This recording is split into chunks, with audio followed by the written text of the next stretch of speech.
Hello, Judith. Hey, good evening, Sonya. Welcome to the Coach's Cup podcast. And we have something exciting that we want to start with.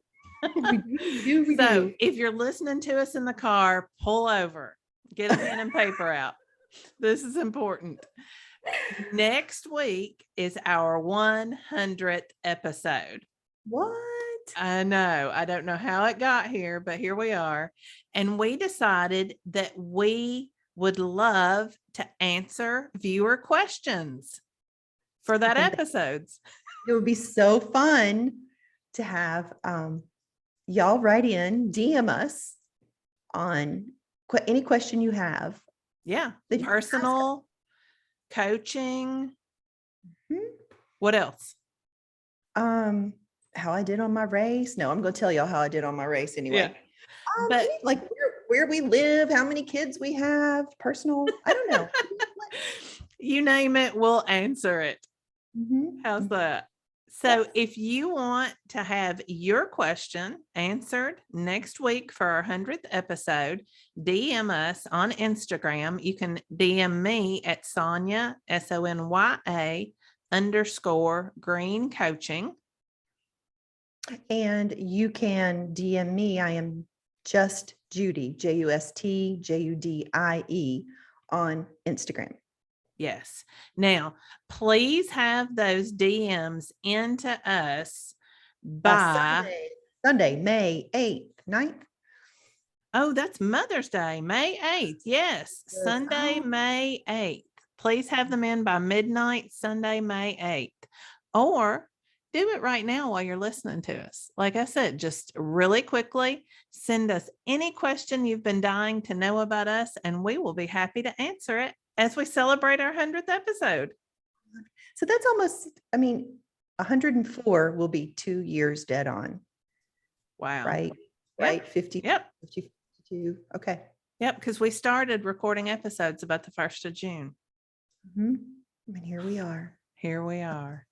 Well, let's do a little catch up. Okay. All right. So I've been gone. I've missed you. I've missed you too. So April has been a busy month for Coach Judith. Been lots of traveling, and I did catch COVID. Fun facts. I didn't think I would talk about it, but I'm just going to put it out there. I came home from Texas and caught COVID because this is going to parlay into my running story. Mm-hmm. And that I did go to Nashville. I think I just got home last week. It was last weekend. So, and I did have the opportunity to change my race. I did not do a half marathon. I did a 10K, which is 6.1 miles.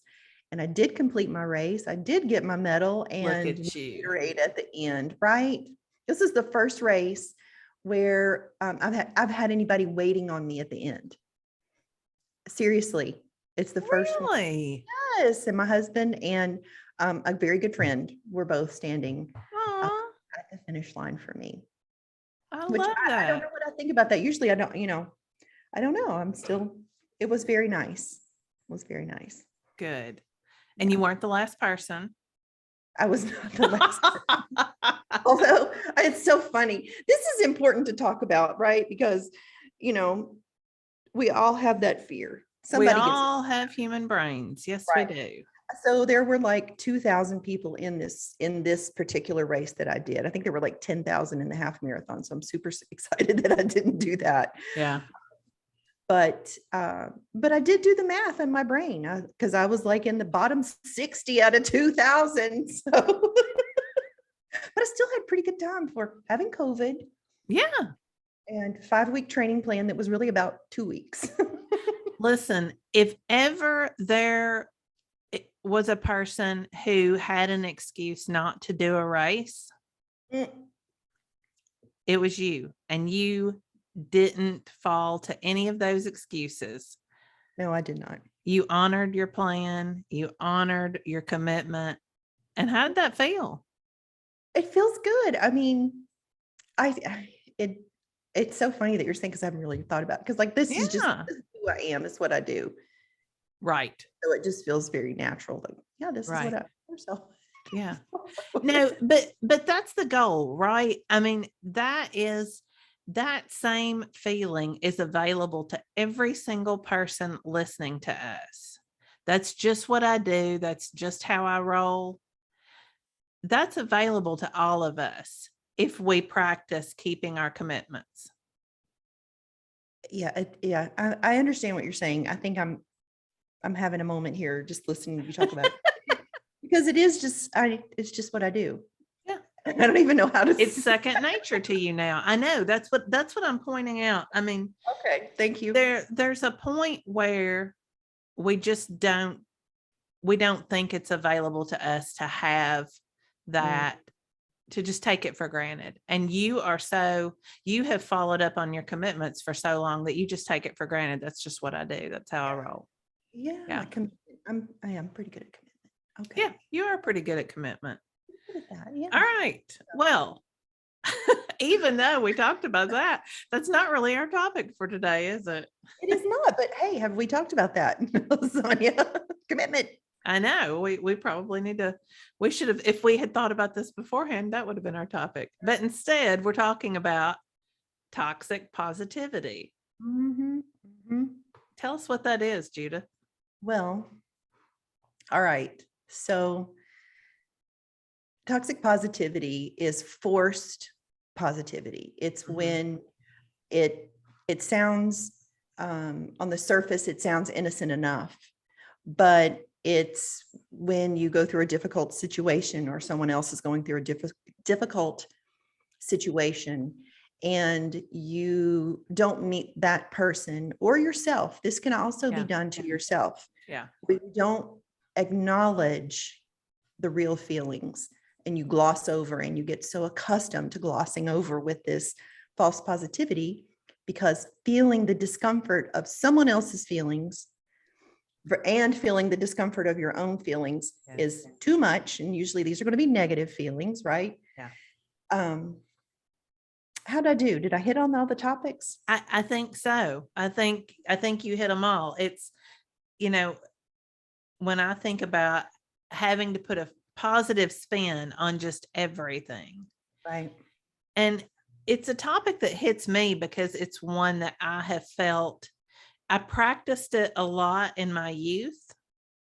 And I feel like it still carries over sometimes. Like there are times when I still don't realize that I am trying to make a situation positive so I don't have to feel uncomfortable about it. Right. My thoughts about this personally, there may have been times like those awkward situations with someone in public. Mm-hmm. Oh, where yeah. They start having conversations with you, and you may not know this person really well, or two, it's like a stranger, and three, you've got somewhere to be. Mm-hmm. And I will find myself being like, well, think positive. Yeah. I don't have time right now to listen. And that was, Yeah. and so that's what came to my mind. I don't know that I am aware, although I'm going to question everything, because we were talking earlier, we were pre-gaming about like, this can be a really granular subject. Yes, absolutely. I think about it a lot with parenting. Mm-hmm. Because it's when you said out in public, that's where I thought you were going with it, because I think about it when I am out in public with part of my children are grown, but the 8-year-old, is still in that stage where heaven forbid somebody offer him something and he doesn't answer the right way. Yes. Those kinds of things. That's what I think about when I think about toxic positivity, having to always be, well, thank you very much. Even if he did something the other day and he's like, well, Mom, I didn't want that. Like, that's not the point. Oh no. I don't even know. I'm thinking about like, wait a minute, is this good Southern raising or is this toxic positivity? What is this? I think it is cultural, right? I mean, toxic positivity is definitely culture. But the whole thing that my comfort is more important than your reality. I don't care if you want it or not. You're going to be polite and say thank you because that's what makes me comfortable. Yes, it's for our Yes. comfort of, which is so interesting because when I think about myself, right? Mhm. We think about ourselves and the relationship we have with ourselves and how we talk to ourselves. I don't know that I am. Positivity is not the one that I'm toxic on in there. Like it's going to Yeah. be that, the negative self-talk. Mhm. It's going to be the one. Well, but covering that up, anytime you're covering up any of that negative self-talk, and that's the big problem with toxic positivity, because many times it opens the door to shame. Right. In that space where, so I could think about in relationships, Mhm. like if I came to you and I wanted to share, and in that space where if you were to give me toxic positivity and say, well, just be positive or good vibes only. Yeah. Yeah. Yeah. Yeah. And this here, I'm going to like redo this whole thing because where I thought you were going with parenting is that point where, oh, I just lost my point. And it was so good. I was thinking about it with parenting. Oh, oh, my brain's hurting. Oh, shit. Sorry. I know. I think parenting is just for me, it can be a minefield of toxic Here's where I positivity. go. Here's where I go. I got it. I'm back. I'm back. So, where with your child, where in the moment when your kid comes to you and they want to talk about their experience at school, the teacher they didn't like, Yes. the person that did Yes. wrong, or talk about their feelings. And if because you're uncomfortable and you say things like, oh, you'll get over it, or don't be so Yes. negative. And then that creates within the child Yes. in that space, in those moments where I'm saying we, right? Yeah. We, No, no, no. Yeah. right. That's where shame comes in because then the person begins to internalize and think, I'm wrong. Something's wrong with me because I Right. have these feelings. Because what Yes. ideally a healthy person, right? And this is where, the whole concept of validating someone else's feelings, like this is Mhm. advanced concept and how it's very nuanced, and Yeah. how many times, requires focus Yes. So, with. like, if one of your kids comes to you and says, well, nobody wanted to sit with me at lunch, Mhm. Versus, or so like, a typical response could be, oh, well, what if you did this or did this, instead of saying, I can see where that would cause some hard feelings. Let me know yeah, if you want to talk about this. yeah, Right. And validating them in that moment. yes, Because then it's just in that moment that you can validate and solidify the relationship so that the kid will come to you next time when they have something even greater that they want to talk to you about their feelings. yes, So if they start building the shame stories, then they will just be avoidant and not come to you at all, keep internalizing. And where this goes in the big picture is it talks about a mental health issue, yeah, right? That people who don't learn or who aren't validated, right? And my brain went, of course, to children. I've got two kids, they're young adults mhm, now. But thinking about, I am 100% sure I did not validate my kids' feelings oh, all the time because I yeah, didn't have this language. I was right, not there. But thinking about how to be available now and wondering when the kids don't text back, like, well, are they in a negative shame spiral because I didn't validate them when they were younger, which is entirely possible. yeah. No, I agree with you. I think it's something, and that is something that I agree. I didn't do either. And I have tried to be better at it, but still, it's something that I'm constantly working on. I don't always remember because those cultural, I don't even, those deep cultural roots. We were parented that way. not because our Mhm. parents wanted to cause us shame, but it's just That's how they were cyclical. parented. Yeah. Yeah. Yes. And Generational. yes. And so breaking that takes practice. It takes time. It And yeah, does. it is an advanced concept because it takes practice. It does. And I think about especially young parents, or when I was a young parent, it seemed like kids would come to you at the inopportune times, Mhm. like when you're doing something. Mhm. And, there would always be that buzz in the background of they were always talking, of course, and just trying to, in your brain, telling stories. But anywho, Yeah. um, that's what I thought about Yeah. parenting, where it's most impactful. And of course, being a coach, thinking about, that's really like our primary spot too, is holding that space for our clients so that they can talk about their feelings. Yes. And I think that's what, another reason why it feels very different for me to talk about this, Mhm. because listening and validating is part of what we do. Yeah. Yeah. Yeah. Mhm. We do it with our clients all the time. Mhm. That whole concept of holding space and letting whatever comes up just bubble up to the surface. Excuse me. Mhm. Come up to the surface, and there's no shame in that space. Exactly. But If yeah, there is, we're going to talk about it.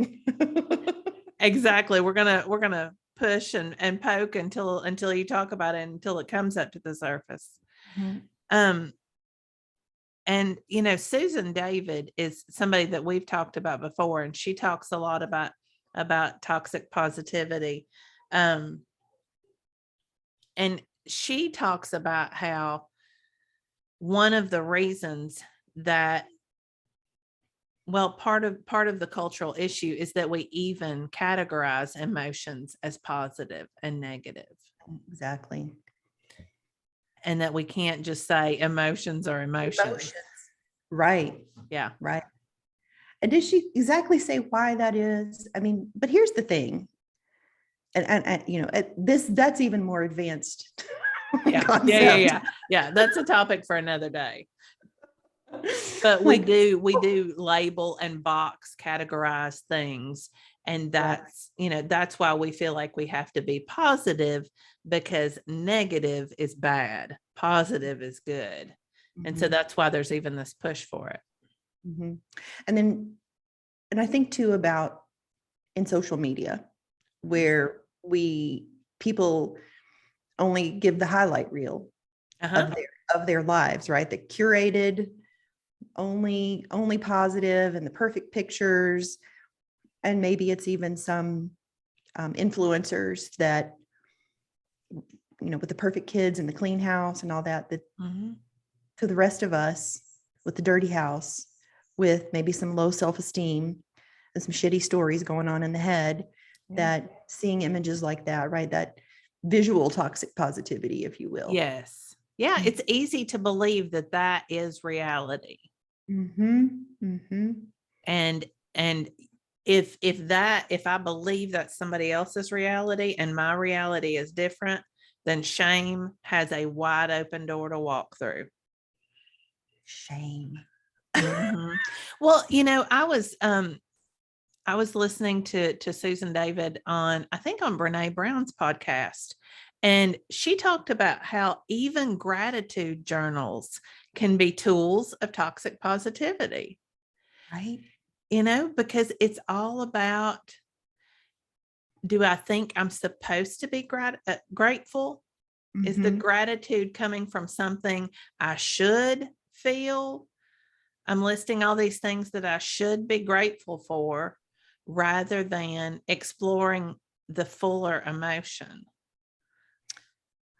What comes to my mind when you say that is thinking about, of course, the toxic gratitude ibity. Yeah. I think I wanted to get that out the right way. Um, it would be, of course, used in a similar manner where, if you're listening to this podcast, right, and you and I, clearly, we have a lot to be grateful for. Mhm. We're living, we've got running water and power. Oh, absolutely. Yeah. But where it would be harmful is when we truly have a bad day and not give ourselves the opportunity and the humanness to have our bad day and to either gloss ourselves over with, like, Judith, you can't think this way. You've got so much to be grateful for. There are people who have it worse than you. Wah, get over it. Yeah. That type of thing. Or someone else giving me that message of, but you have so much to be grateful for. Yeah. We do have a lot to be grateful for. Yes, But we get can to feel acknowledge ourselves. that without using it to beat ourselves up. Yes. So that's just, gratitude journals have a place and they can be useful, but be careful if you find yourself. I find the same thing with positive affirmations. Sometimes people use them. In fact, I don't really endorse them because people end up using them against themselves. Yes. I was listening to Caroline Leaf's podcast, and she had Whitney Goodman. Apparently she has a book out. I'll have to get back to you on the name of that book, but she's talking about cognitive behavior therapy, positive affirmations. And that's actually, she's the one that talked about the shame gap. There's shame in the gap. Yeah. Between what you say and what you believe, that cognitive dissonance. Yes. Yeah. So, and that let's look at our values. That's what intrigued me. I'm like, didn't we have a podcast on that? Knowing your values. Yeah. I love that. In fact, I keep going back to that, thinking back to that podcast. We should do another one on values at some point to revisit that, because it's so important. Being in integrity with yourself, knowing what it is that's important to you. And that's, having that space, opening that space to validate how you really feel. Yes, I'm nodding in case y'all can't see. Yeah. And letting go of that shame. Yeah. Yes, I should. No, I'm not even going to say that. You're shooting on yourself. Yeah, I know. Because it's so easy to fall into, but these things can coexist. You can be grateful for something, and you can still have some kind of, for lack of a better word, negative feeling. You can have a bad day. You're allowed to have a bad day and still, or you're allowed to be angry at your spouse and still be grateful for your spouse. You're allowed to hate your job and still be grateful that you have a job. Now, we want to work on those things. That's what coaching is all about. Right. Working through those things, but beating yourself up or feeling like you have to be positive all the time. That's why it's toxic. That feeling like you have to be positive all the time, when you don't have the feeling of positivity, feels like failure. Yes. And when I read that, I was like, what? Let me give this another second here, because if you're so accustomed to being in that positive headspace, and I just can't even imagine being in that kind of a positive headspace, let me just say. Yeah. That where if I felt something negative or thought something negative, that I would feel like a failure, because the immediate response would be to judge and to not want that there so quickly. That it would feel like, or if I thought it longer than a minute, that I would feel like a failure. Yeah. But isn't that one of the feelings that you can kind of drum up in your, if you sit there and think about it, and I can, what? I can do not good enough. Yeah.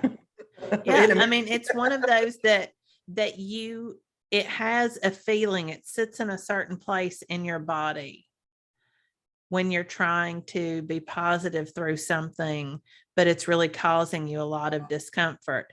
And I think, it's worth somebody sitting and thinking about, meditating about what that feeling is, just in case you're not familiar with it, in case you haven't stopped to recognize it.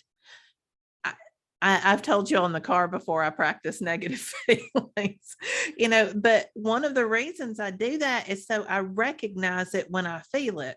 When that's coming up for me, it's like, oh, okay, there is this dissonance here. What's going on? Mm-hmm. What am I trying to push away and be happy, even though happy or positive is not what I'm feeling? Mm. Interesting. It's so interesting to hear, because I'm a feeler first, Mm-hmm. to hear that you're practicing feeling Yeah. the negative. That's feeling interesting. Mhm. Well, yeah. And we've talked about the reasons, behind that. I am a Cognitive. Have we talked about Enneagram? I am an Enneagram 5. So I'm all about being, in my thoughts. That's a much more comfortable place Mhm. for me. So I don't necessarily lead with my feelings. I want that logic. Logic is like a suit of armor I can wear, Mm, and it protects me from feelings.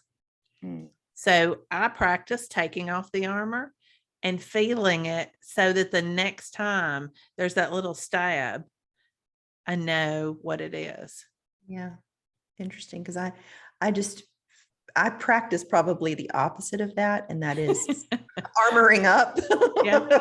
Oh, got to armor up, protect my feelings, making sure Yeah. that I don't absorb somebody else's energy, because I'm very open to receiving others' energy. And I feel like I've really become this past year the master of that. The more I've mastered my own Mm-hmm. nervous system, the better I am at armoring up or Yeah. understanding. I really don't armor up, but I'm very aware. Yeah. Well, that's what all of this boils down to. Right. What is the answer to toxic positivity? Practicing, validating, and acknowledging real feelings.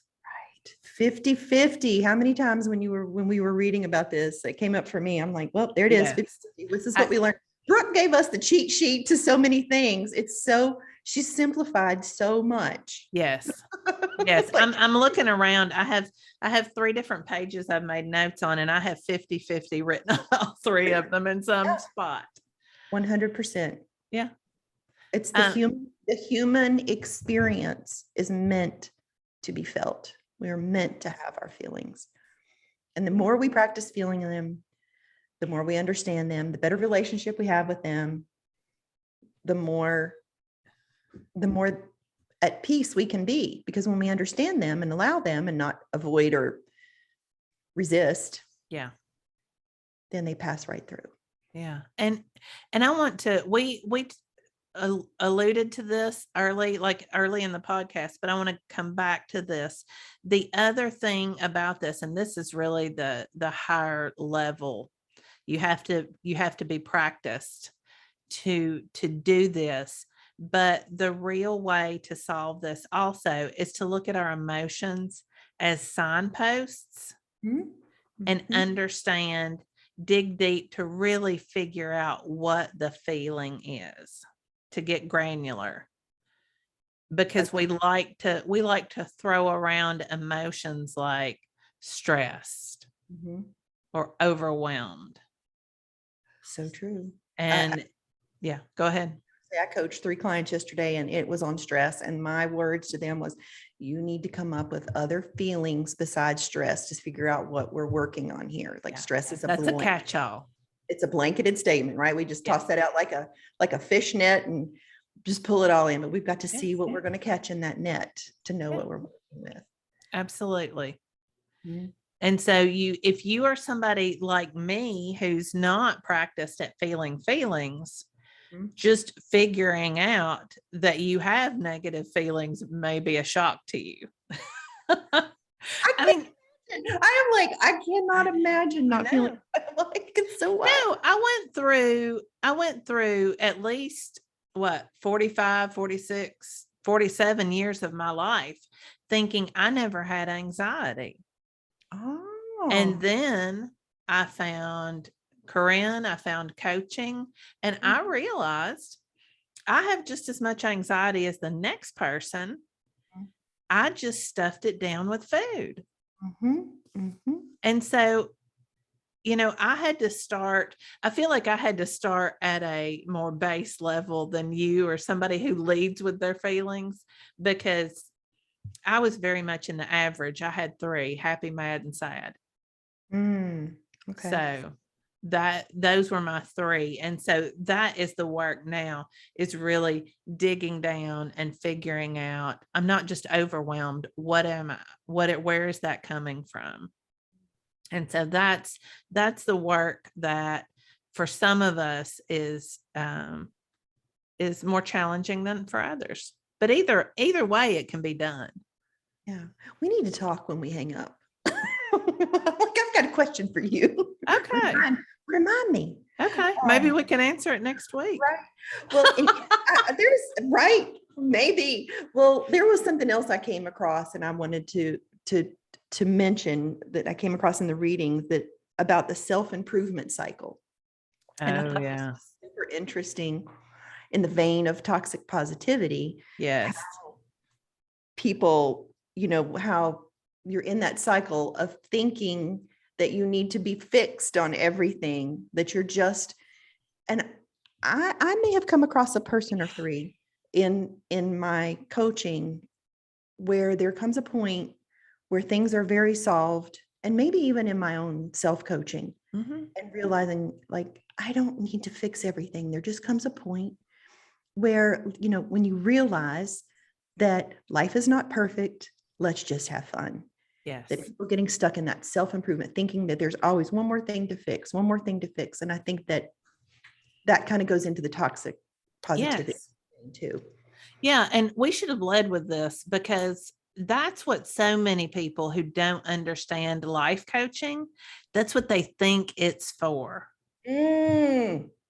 Bunch of affirmations and Yes, going to yes. manifest some weight loss. That's exactly what it is. I mean, they think that that's what it's all about. Mhm. And really, we're not here to fix anything.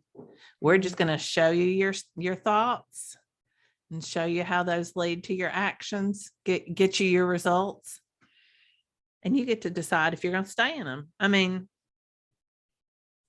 people are always shocked when I say, "Okay, let's sit here for a minute. Let's feel these feelings." What? You're not going to fix me? Mhm. You got it. Yeah. So when you said that, I keep glancing down at my notes too. And should we roll through the list of things you might hear, right? I'm just going to tell y'all, like, it's on the Google. If you did Google on toxic positivity, they have these neat little lists of how to,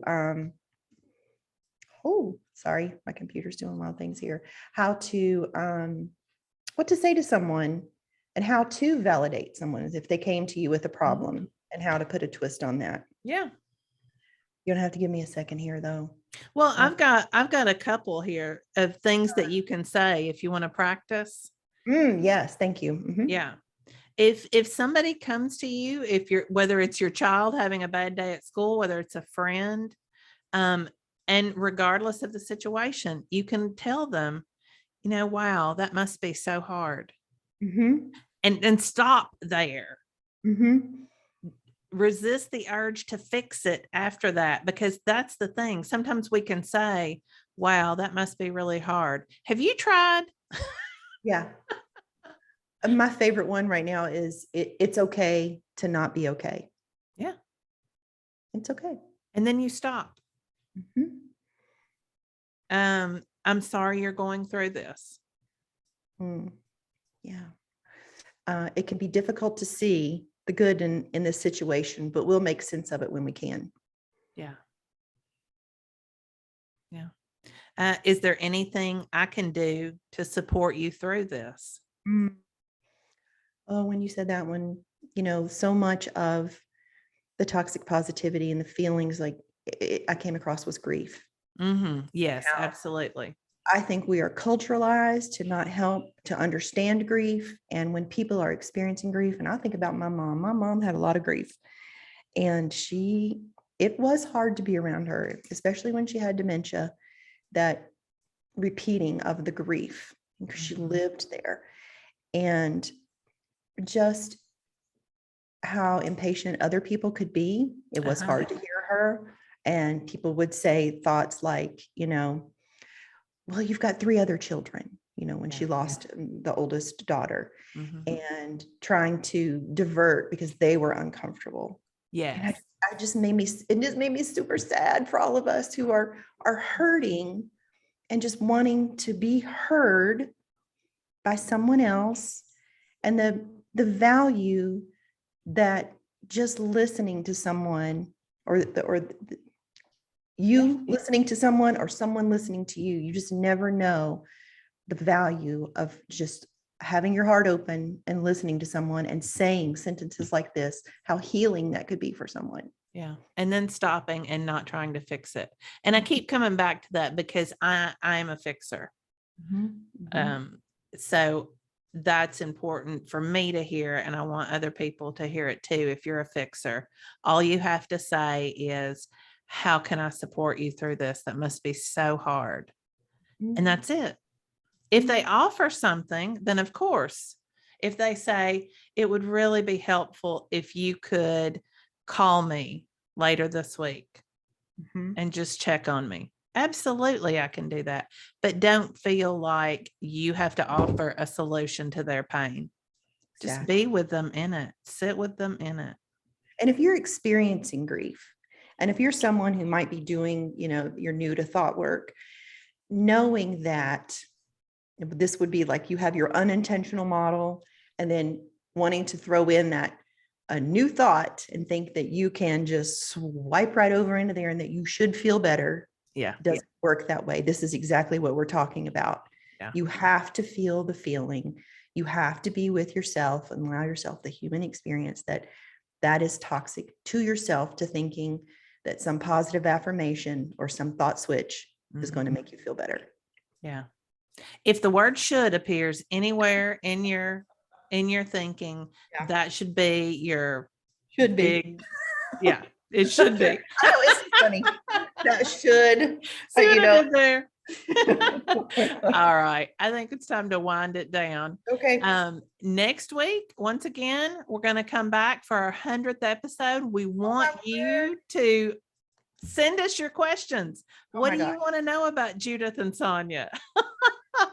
What do you want to know about coaching? We'll tell all. What do you want to know about North Carolina or Kentucky or Tennessee? I live in between both right now. But anyway, let us know. Send us a message on Instagram. If you're on our Facebook page, you can ask us a message or ask us a question on there. Wherever, we will find them. And we just want to know what questions do you have for us? It's going to be fun. If y'all don't ask questions, we're going to have to make it up. Come on, y'all. I think we have enough people. I think they'll ask. We'll have to stick it out. Maybe we just need to put it on our Instagram page. Yeah, we'll do that too. But anyway, until then, if you are looking for coaching, I have 3 spots that are opening up because guess what? School is winding down and I am almost officially retired. But if you are interested in one of those 3 spots, then you can message me the same way or at sonyagreencoaching.com. And I coach exclusively for No BS weight loss program. And you can be on my wait list. I would love to coach you right now. Yep. But I'm glad you're listening to the podcast and listening to us. We're having fun. And we'll see you next week. Okay. Bye.